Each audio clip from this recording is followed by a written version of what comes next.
Karanasan 69. Kahapon, nang sunduin ko ang nanay ni Belle, inabutan ko ng lumpiang Shanghai ang bata. Gustong-gusto niya ang malutong at kinakain niya nga ito. Tuwang-tuwa siya at sinasabi niya na yummy, yummy. Manaka-naka dumarating ang tatay niya at maya-mayang konti sinabi ng bata ang pangalan ng tatay na ang ibig niyang sabihin ay lagot, parang ganon, lagot.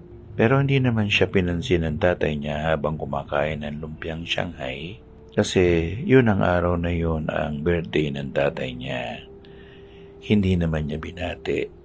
Gayunpaman, nung araw ring kahapon ay maraming kaganapan dahil na rin ang mga tao ay abala sa fiesta ng Black Nazarene. Hindi kagaya ng mga nakaraang taon ng fiesta. Kasi noon, mga 10-20 years ago, ang halos kalye ng Ere Hidalgo, kalye ng Villalobos, ng Carriedo, punong-puno ng tao.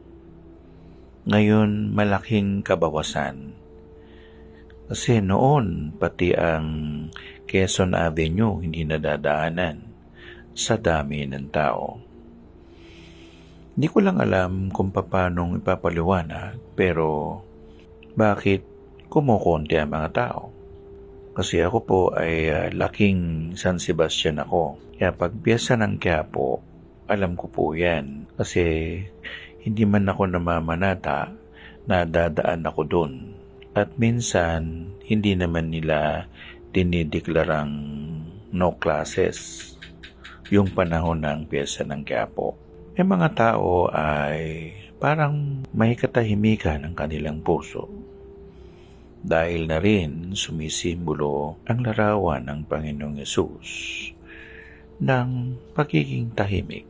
Tinatanggap lamang ang mga nagaganap sa buhay-buhay nila at hindi nila o hindi man niya sinisi ang dakilang ama niya sa naganap sa buhay niya.